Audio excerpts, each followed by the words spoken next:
On va zapper la suite. Sylvia Fardel, comédienne, et on prend Sylvia Fardel, metteur en scène. Oui. Vous avez 2 spectacles actuellement qui tournent, que vous avez mis en scène. Il y en a un qui concerne Alain Morisot et un autre qui concerne Boris Vian. Vous avez le don des contrastes. Alors moi j'adore ça. J'aime bien le... Boris Vian, c'est parce que je travaille avec des comédiens qui sont assez jeunes, qui ont 18, 19 ans. Puis là on a travaillé vraiment avec eux sur une création. Et oui, c'est un âge où ils sont fascinés par Boris Vian, par tout l'univers de Boris Vian, par sa liberté, c'est quelque chose qui intéresse beaucoup à cet âge-là. Hein. Et tout ce que Boris Vian faisait, entre la musique, les romans, tout le théâtre, il avait du théâtre aussi. Moi, j'ai voulu amener mes élèves, et ma compagnie d'élèves, ça c'est des élèves qui sont au cours depuis qu'ils sont petits. Hein. Ils arrivent là en première primaire, puis maintenant ils sont en dernière année de collège ou à l'uni, etc. J'ai voulu travailler avec eux sur aussi une recherche. Je trouvais intéressant quand on est comédien de pas tout le temps de prendre un texte qui est écrit puis on le joue, etc. Je trouvais que c'était intéressant de faire des recherches et on a commencé à travailler à partir d'impro avec eux. Ils ont lu tous des bios de Boris Vian puis ils ont travaillé sur des parties qui les intéressaient spécialement et donc finalement on en a fait... moi j'ai écrit après à partir de leur démarche artistique à eux. J'ai écrit le spectacle après en entier, c'est un cabaret, Boris Vian. Et là, c'était plutôt pour leur faire découvrir. Et puis, c'est un univers aussi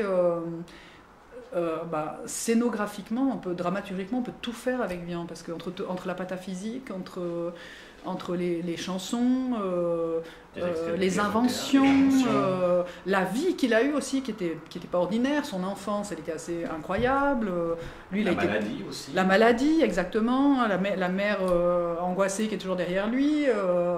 On trouvait qu'il avait un univers incroyable et c'est un univers qui a tout de suite percuté avec les élèves et c'était une année où on a travaillé beaucoup sur des biographies à adapter à la scène, c'est-à-dire aussi de leur apprendre de regarder dans la vie, de ne pas toujours aller lire tous les bouquins pour voir ce qu'il y a comme pièce qui est bien. C'est très bien d'avoir une culture théâtrale classique, c'est important, mais après moi je trouve qu'il y a des personnages dans la vie qui sont beaucoup plus intéressants que des héros de romans. Hein.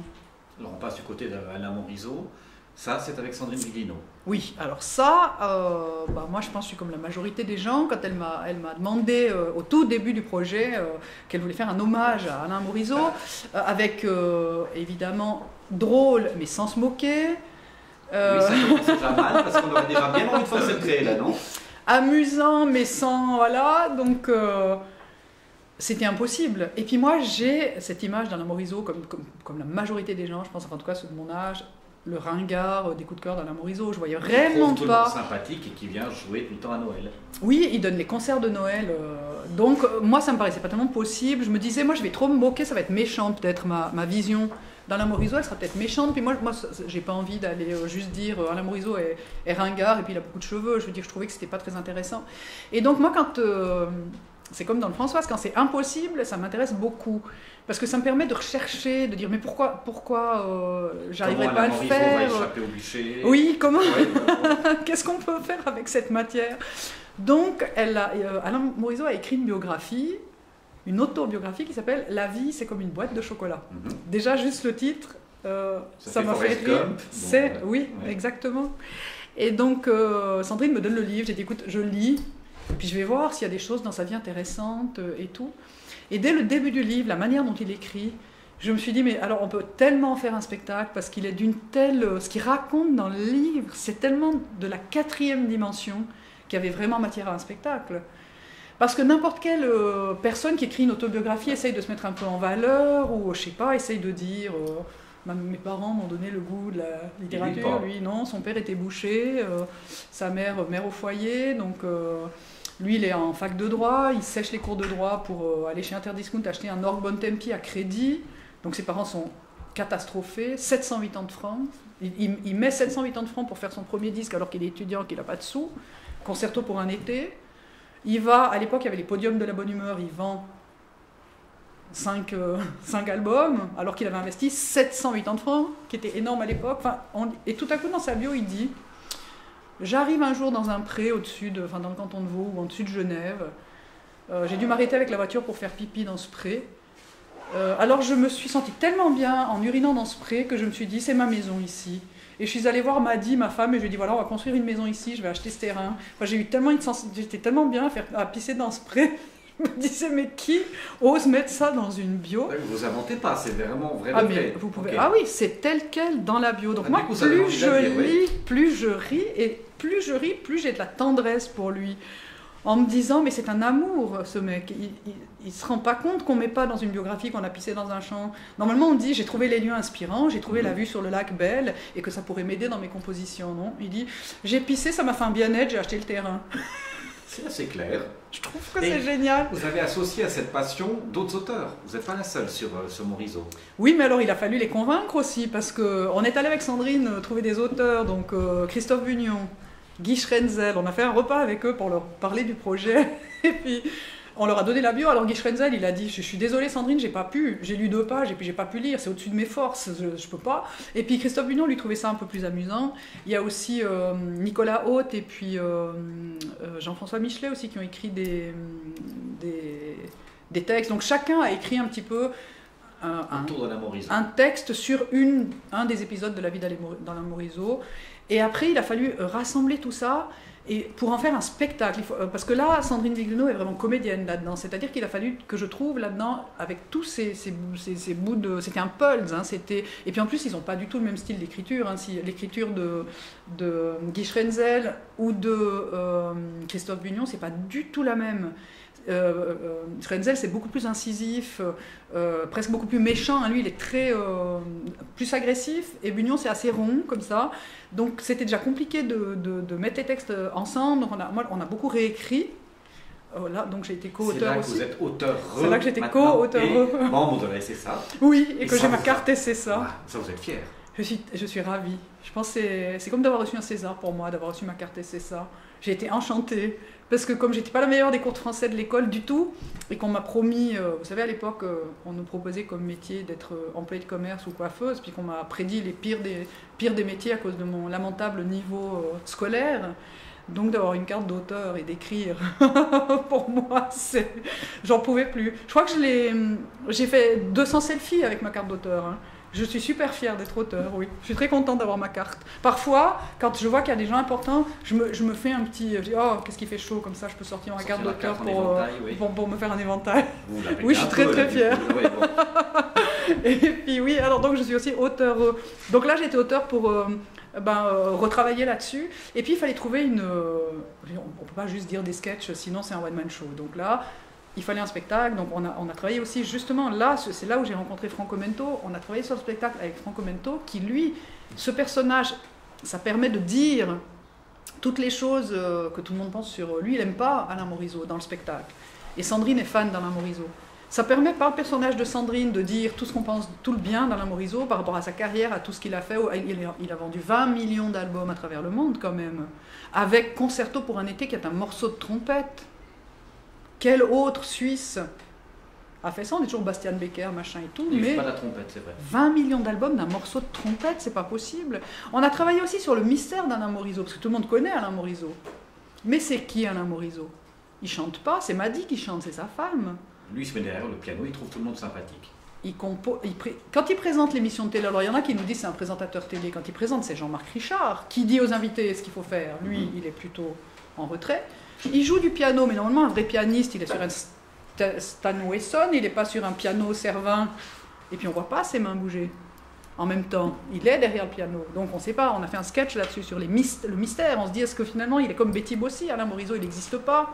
Tout le monde connaît, mais en fait, peut-être qu'il n'existe vraiment pas. Vous avez décortiqué toutes les recettes d'Alain Morisot. Voilà, oui. Tout ça. Et donc, on passe à travers toute sa vie depuis le début. On a un très beau documentaire où il est sur scène avec... Au début, il accompagnait Fernand Reynaud sur scène à ses débuts, comme pianiste. Et Fernand Reynaud, il présente Alain Morisot qui a 22 ans. Et il dit au public nombreux, il dit voilà... ça deviendra peut-être un grand compositeur, et alors s'il devient un grand compositeur, vous pourrez dire, nous on l'a découvert avant vous, chez Fernand Reynaud. Et donc c'est très touchant. Et Franco Mento alors joue le personnage qu'il déteste, en disant, quand Sandrine dit oui mais quand même, les Sweet People ils sont fun, puis lui dit non mais t'as vu comme ils sont habillés, c'est vraiment ringard comme ils s'habillent. Alors là, Sandrine part sur le fait qu'ils sont vintage et qu'ils sont pas ringards. Et donc ce qu'on a fait, on a remarqué aussi, et c'est ça la dramaturgie de ce spectacle-là, du Alain Morisot, c'est qu'Alain Morisot, on a remarqué qu'il n'avait jamais représenté l'Eurovision, la Suisse à l'Eurovision, hein, ce qui est un peu étonnant, et que non seulement il n'a pas représenté la Suisse, mais il a raté 11 fois les présélections suisses. Vous savez, quand il y a les présélections. C'est un drame dans sa vie, vous en avez parlé? On l'a pas encore vu parce qu'au moment où on a commencé à le jouer, il s'est fait opérer d'un genou, il n'a pas pu venir, mais il nous a envoyé plein de messages. Donc il va venir oui, il va venir, on va être 2 semaines au Théâtre Montreux-Riviera là, au mois d'avril. Et oui, là il sera là. On vient de jouer il y a 15 jours chez Barnabé, à Servion. Et alors ce spectacle, ce qui est incroyable, c'est qu'on a du mal à attirer des gens parce que les fans de Morisot ont peur qu'on se moque, ils ne viennent pas. Ceux qui n'aiment pas Morisot ne viennent pas. Et puis ceux qui connaissent Franco Mento, qui est un musicien électro, ne veulent pas venir voir une humoriste. Donc c'est compliqué. Par contre, tous les gens qui viennent adorent. Soit les gens rient avec Franco de tout le mal qu'on peut, de tout ce qu'il n'aime pas chez Alain Morisot, soit les fans sont super contents de ce que Sandrine explique sur Alain Morisot. Et Sandrine fait vraiment une performance de comédienne dans ce spectacle. En plus, elle chante, elle danse. Et donc la dramaturgie, c'est qu'on veut venger l'honneur d'Alain Morisot. Sandrine Viglino prépare l'Eurovision. Enfin, avec une version. La 12e fois, cette fois, il va réussir. Elle va se présenter aux présélections, ouais, et elle prépare ça sur scène, sa participation. Puis vers la fin du spectacle, il y a le concours. Avec une participation exceptionnelle de Jean-Marc Richard qui va présenter en direct Sandrine aux spectateurs pour qu'elle essaye de gagner la présélection pour aller faire gagner Alain Morisot à l'Eurovision. Sylvia Fardel, je fais un peu vous frustrer. On arrive à la fin de cette émission. J'avais prévu de faire encore plein d'autres choses avec vous, mais vous avez été très complète sur Françoise. Oui. Et j'ai trouvé qu'il fallait creuser pour parce donner que envie. C'est un projet qui nous a vraiment tenu à cœur. On a eu énormément de plaisir à travailler là-dessus. On a été hyper heureux sur ce spectacle parce que chacun a pu apporter sa vision. On a pris, je voulais juste vous dire, David Glacé, c'est très important pour l'ambiance, les éclairages. Et lui, c'est la première fois qu'il fait du théâtre. C'est pas un éclairagiste de théâtre. On voulait pas quelque chose de beau, de léché. Et lui, c'est un éclairagiste de rock.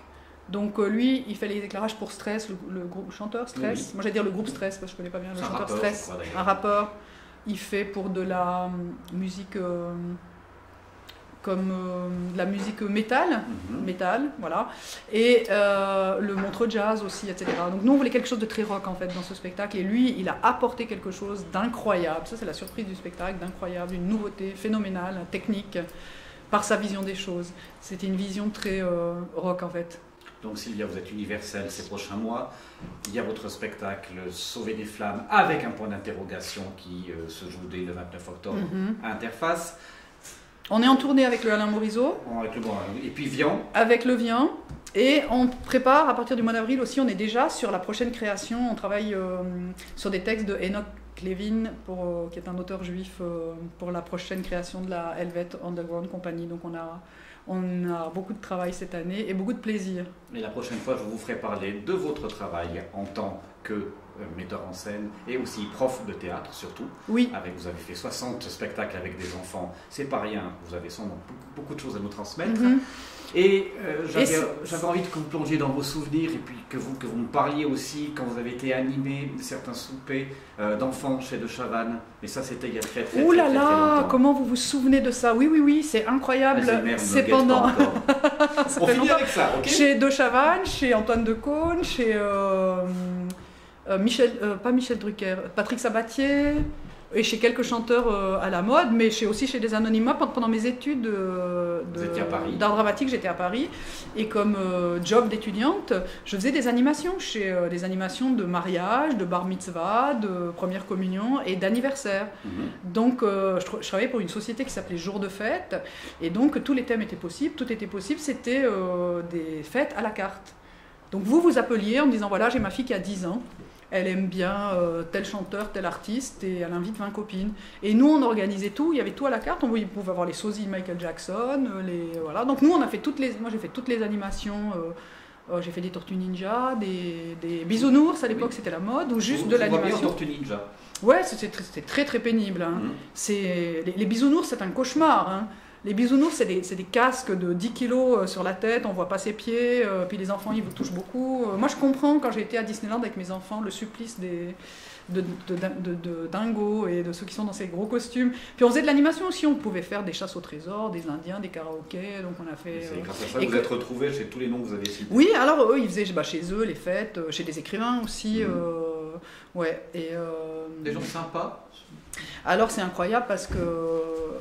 ceux qui ont l'air le plus sympas à l'écran, c'est souvent les moins sympas. Et moi, quelqu'un comme De Chavannes, j'aimais pas beaucoup. Je trouvais que c'était quelqu'un d'un peu prétentieux. C'était à l'époque de Ciel Montmardi, en fait. Et puis je trouvais qu'il se la pétait un peu. Je sais pas pourquoi. J'avais pas beaucoup de. Je trouvais génial l'émission, mais je trouvais que lui, il était toujours un peu en avant. Et c'est le mec le plus adorable que j'ai rencontré dans ma vie. Hein. Et ou Antoine Decaune aussi. C'est quelqu'un de très simple, très humble. C'est des gens qui sont tellement intelligents qu'ils vous font croire que c'est vous la star. Ben voilà. Ils vous félicitent pour votre travail. Ils vous encensent. Ils vous disent combien c'était génial, combien vous êtes super. Alors que c'est des stars et que vous êtes une petite étudiante en art dramatique. Et je me souviens très bien que De Chavannes, j'avais fini une demi-heure plus tard, donc il a tenu à... Déjà, il m'a donné un pourboire royal et il m'a donné de l'argent en plus. Et il a appelé un taxi parce qu'il ne voulait pas que, en plus de tout ce que j'avais fait, que je doive prendre le métro. Donc, phénoménal. Maintenant, je voulais juste vous dire par rapport à... que toutes les activités que j'ai, par rapport à l'enseignement aussi, c'est très important pour moi parce que tout se nourrit. Chaque activité se nourrit, voilà. Merci d'avoir été notre star. Merci Joël. Dans cette inauguration de notre studio hivernal. Et puis, comme je l'ai dit, j'ai bien l'impression qu'il y a un goût de reviens-y. Et puis on attend vos téléspectateurs, vos lecteurs au Théâtre Interface, puisqu'on leur offre 10 places pour notre spectacle. On mettra tout ça sur notre site. Parfait. Merci. À bientôt.